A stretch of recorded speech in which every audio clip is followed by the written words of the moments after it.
subsídios. Lições Bíblicas Adultos. Lição 2. A inspiração divina da Bíblia. A paz do Senhor, meus irmãos e irmãs. É uma alegria estarmos juntos para estudarmos agora a lição de número 2, a inspiração divina da Bíblia. Quero destacar o texto de 2 Timóteo 3,16, em que diz: toda a escritura divinamente inspirada é proveitosa para ensinar, para redarguir, para corrigir, para instruir em justiça.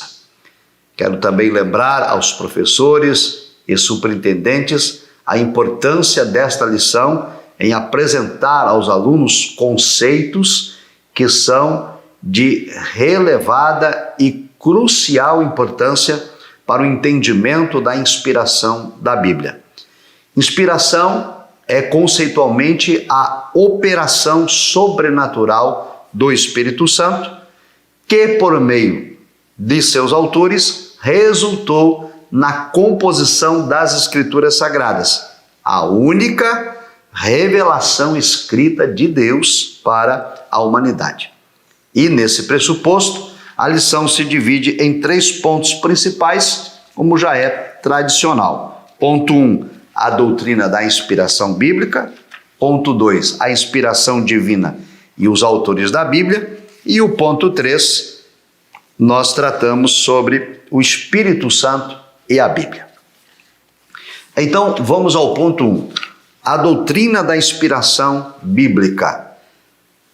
Primeiro, é importante ressaltar que a inspiração é divina. Na lição anterior, nós estudamos acerca da revelação geral e da revelação especial, deixando claro, então, que Deus se revela à criação, ao ser humano, à humanidade. E agora, nós vamos tratar sobre a revelação especial da Bíblia Sagrada e enfatizar aos alunos que esta revelação tem inspiração divina. Deus é o seu autor, ratificando o que já estudamos na lição de número 1. Nesse sentido, então, reitera-se que a inspiração das Escrituras é compreendida como a influência sobrenatural do Espírito Santo exercida nos escritores bíblicos que transcreveram um registro preciso da revelação recebida de Deus. Os escritores, eles estavam conscientes de que falavam em nome de Deus. E aqui quero outra vez destacar aos nossos professores e superintendentes a necessidade de deixar isso bem nítido para os alunos. Nas páginas do Antigo Testamento, nós temos a expressão "assim diz o Senhor" e expressões similares cerca de 3.800 vezes. Isso significa que os autores tinham consciência de que falavam em nome de Deus, que a inspiração para aquelas palavras eram divinas. Um outro detalhe é de que o próprio Senhor Jesus, ele autenticou a inspiração, quando ele disse que até os sinais, o J, o tio, os vocábulos hebraicos, eles tinham inspiração. Cristo disse em Mateus 5,18, nem um J e nem um tio se omitirá das Escrituras. Então, estas informações são provas suficientes de que a inspiração é divina. O outro detalhe é o subponto 2, que é a inspiração verbal. Nós sempre professamos isso. O nosso credo assembleano diz: cremos na inspiração divina, verbal e plenária da Bíblia Sagrada. Mas o que isso significa? Como que os alunos devem entender esta declaração?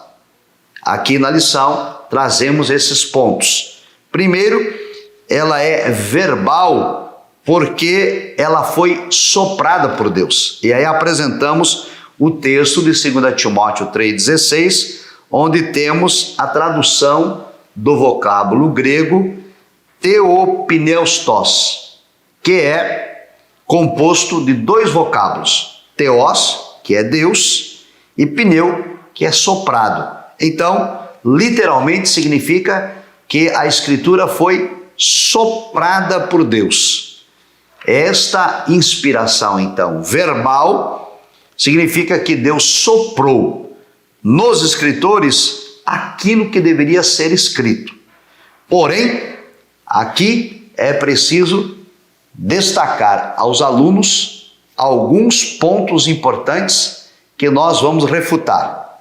Por exemplo, nós não cremos que a inspiração foi um ditado. Soprado por Deus não significa ditado, porque o ditado seria algo mecânico, algo gradual, sem levar em conta a particularidade ou a personalidade de cada autor. Também nós refutamos a teoria da intuição. A teoria da intuição ensina que os autores bíblicos tinham uma genialidade religiosa ao ponto de escrever textos sagrados. Isto também refutamos por ser herético. A teoria da iluminação, que ensina que apenas a inspiração era uma influência para que os autores tivessem assimilação de fatos de ordem religiosa.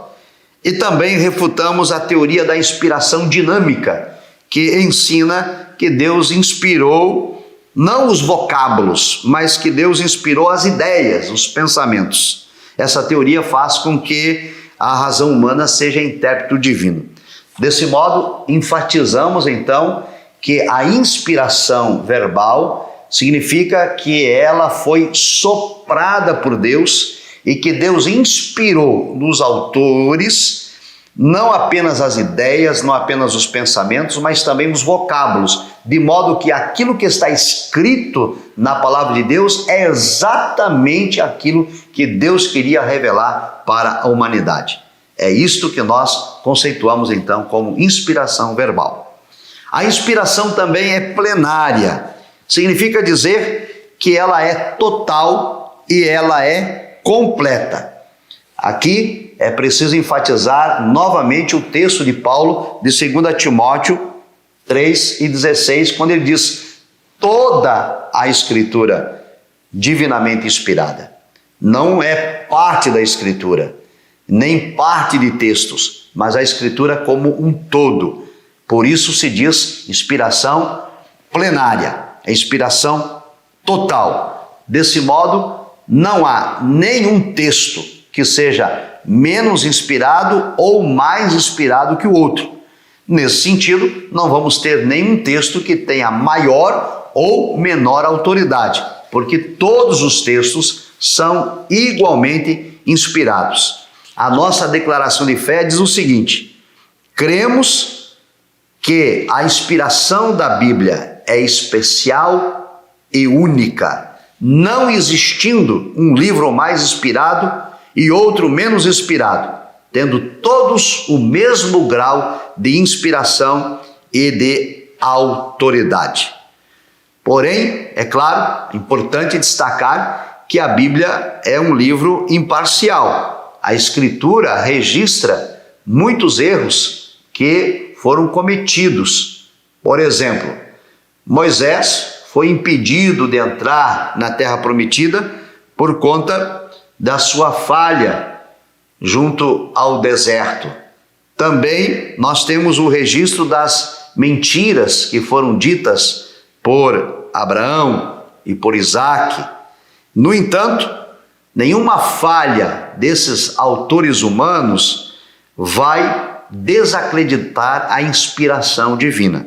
Isso é importante deixar claro para os alunos, porque o livro sagrado teve a supervisão do Espírito Santo e é um livro imparcial. Um outro ponto que nós estudamos na lição, o ponto número 2, trata da inspiração divina e dos seus autores, fazendo então destaque, primeiro, a inspiração dos autores. O Espírito Santo garantiu liberdade aos autores para que escrevessem de acordo com as suas particularidades e as suas personalidades. E é por isso que nós temos diferentes gêneros literários, uso diverso de vocabulário e também de gramática. Porque, como já disse, Deus não ditou. Os escritores não eram como robôs escrevendo um ditado. Deus os inspirou e deu a eles liberdade para expressar conforme a cultura de cada um. Assim, a participação humana na produção das Escrituras foi a de transmitir de modo fidedigno a mensagem recebida da parte de Deus. Um outro ponto aqui que destacamos é a limitação, então, desses autores. Como disse já anteriormente, esses homens, eles cometeram falhas, porque eram pecadores assim como nós. E, como disse Tiago, estavam sujeitos às mesmas paixões que nós, segundo Tiago 5,17. E como já aqui citamos, as falhas cometidas por Moisés, por Abraão, por Isaac, podemos também aqui citar a falha de Davi. Davi é reconhecido como sendo o autor de pelo menos 74 dos salmos. Mas, no entanto, Davi cometeu adultério, Davi cometeu homicídio, cometeu falhas gravíssimas. Ele, no entanto, Davi e os demais autores não podem ser julgados pelas suas falhas. Ou seja, a inspiração da Bíblia não pode ser julgada pela falha moral de seus autores. E assim, eu quero enfatizar a cada um dos nossos professores para deixar isso bem claro na sala de aula que nenhum texto das Escrituras, quanto à sua inspiração e veracidade, está condicionado às limitações de seus autores humanos, porque o texto tem inspiração divina e ele tem fonte de autoridade, porque seu autor é Deus. O outro subponto que abordamos são os diferentes gêneros literários e as figuras de linguagem. Como já disse, Deus permitiu que cada autor usasse o gênero literário, a gramática e o vocabulário que ele estava acostumado ou que tinha intimidade. Então, todo autor, todo texto que nós lemos, ele reflete o estilo de escrever de quem utiliza esta tarefa tão sublime que é a tarefa de escrever. E aí temos gêneros distintos, cada um escreve de um modo, cada um escreve de uma maneira. E é importante os irmãos citarem isso para os alunos. Nós escrevemos de modo diferente. Até um mesmo estilo, um mesmo gênero, tem vocabulário diferente, gramática diferente. E a Bíblia Sagrada, ela tem, por exemplo, narrativas que, de acordo com os estudiosos, é a maior parte do texto. O Antigo Testamento tem 40% de narrativas. As narrativas são o registro das histórias, conforme elas ocorreram, conforme elas aconteceram, com o propósito de mostrar Deus agindo na história, Deus agindo no curso da humanidade. Cabe a nós, os intérpretes das Escrituras, com o uso da hermenêutica, com o uso das regras gramaticais, descobrir se em algum texto narrativo existe algum princípio doutrinário a ser observado ou não. O outro detalhe é de que a Bíblia contém também gêneros chamados de sapienciais e poéticos. Por exemplo, poesia, livro de Salmos, de Jó e Cânticos de Salomão são considerados livros de poesia. Livro de prosa é o livro de Eclesiastes. Provérbios, o próprio livro, chamado de Provérbios. Temos ainda os evangelhos e as epístolas, que também são gêneros literários. E ainda temos outras questões literárias utilizadas no texto bíblico, como o emprego de parábolas, de enigmas. Assim, prezados professores, superintendentes da escola dominical, o emprego dos recursos literários, dos gêneros literários, dependem do grau da cultura do escritor. Mas, repito, em nenhum caso, em hipótese alguma, invalida a inspiração ou a autoridade da palavra de Deus. Então, enfatizamos que nem as falhas morais que possam ter cometido os autores e nem tampouco o grau de instrução e o emprego de gêneros literários diversos invalidam a inspiração do texto bíblico. E ainda um outro subponto é o uso de linguagem do uso comum, ou linguagem de senso comum, principalmente na descrição de eventos científicos. Os autores fizeram uso da linguagem do senso comum.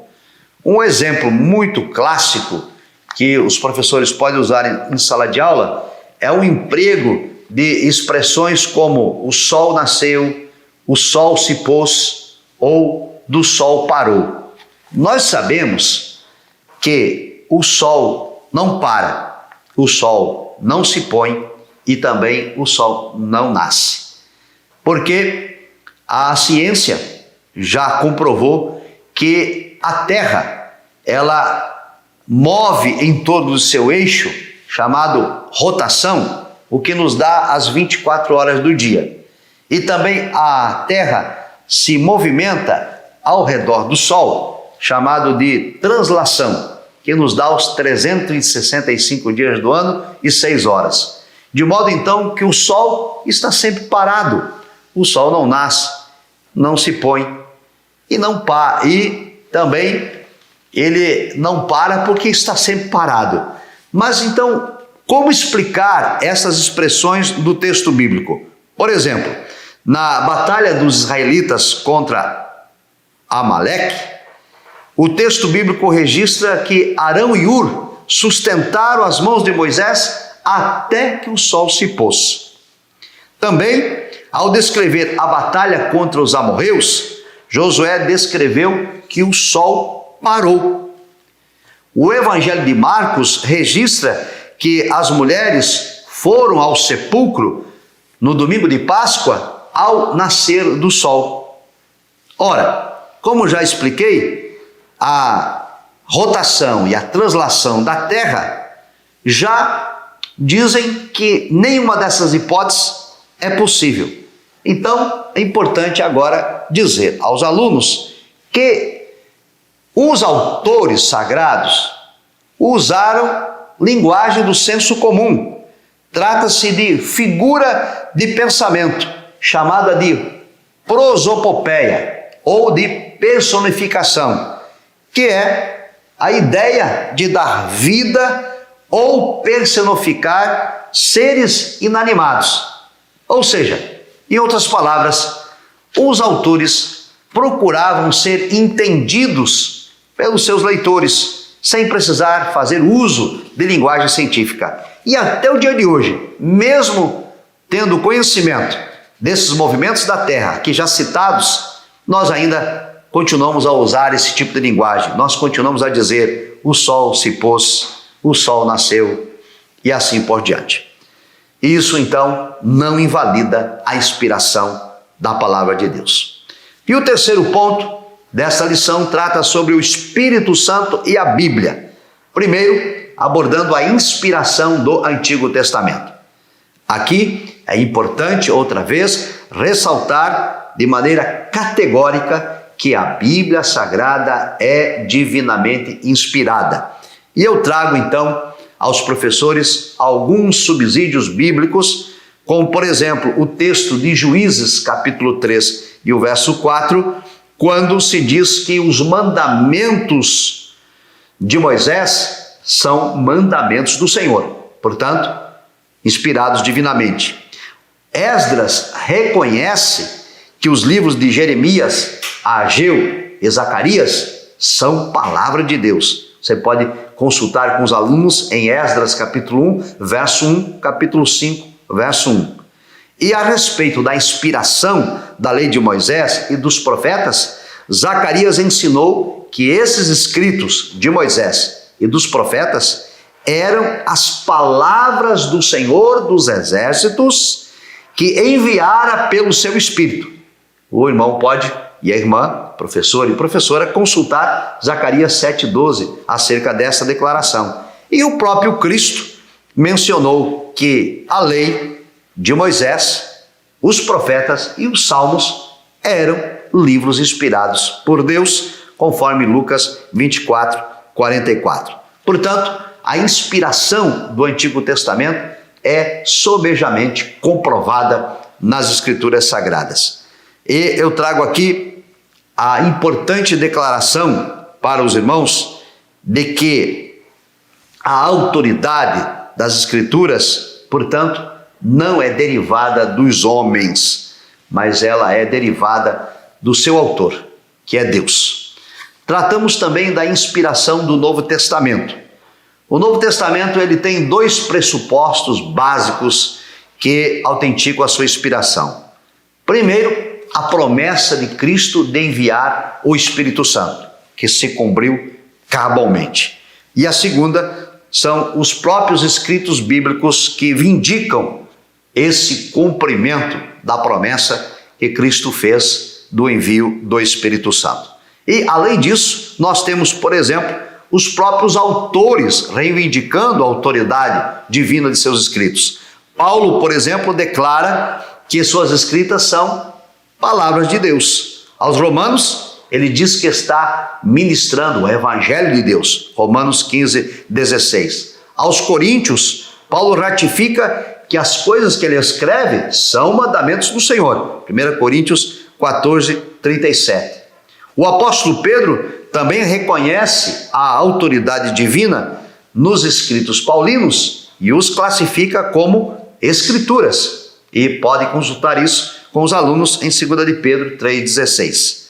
Além destes textos aqui já citados, Paulo, ao escrever para Timóteo, citou o Antigo Testamento e os Evangelhos em um mesmo versículo.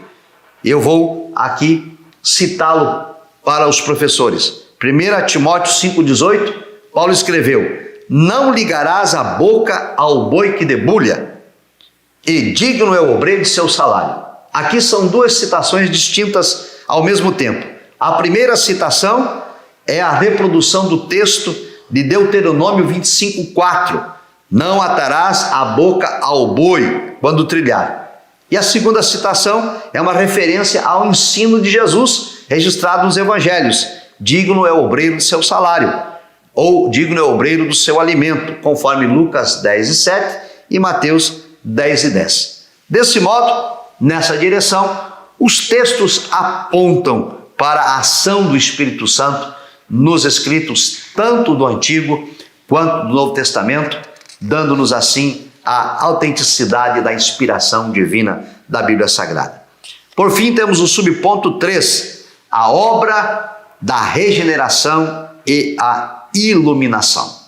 A nossa declaração de fé das Assembleias de Deus, ela diz no artigo de fé número 4, que cremos no Espírito Santo, a terceira pessoa da Trindade, consubstancial com o Pai e o Filho, Senhor, vivificador, que convence o mundo do pecado, da justiça, do juízo, que regenera o pecador, que falou por meio dos profetas e continua guiando o seu povo.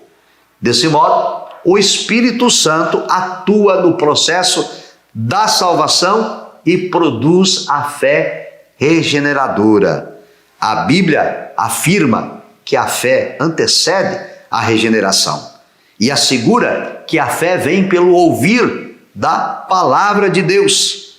E assim, quero então destacar aos professores que, nesse aspecto, o Espírito Santo não apenas inspirou as palavras da salvação, que está revelado nas Escrituras, mas também as aplica no coração do ser humano a fim de regenerar os pecadores. E isto está em 1 de Pedro 1:23. Sem esse mover do Espírito Santo, não seria possível nem aceitar e nem entender a palavra de Deus. Assim, prezados professores e superintendentes, esta lição é de crucial importância. Deixar claro a todos os nossos alunos que a Bíblia Sagrada é de inspiração divina e que a sua inspiração é verbal e é plenária. Que Deus abençoe a aula de todos nós e que sejamos instrumento e canal de bênção nas mãos de Deus para abençoar os nossos alunos. Deus vos abençoe em Cristo. A paz do Senhor.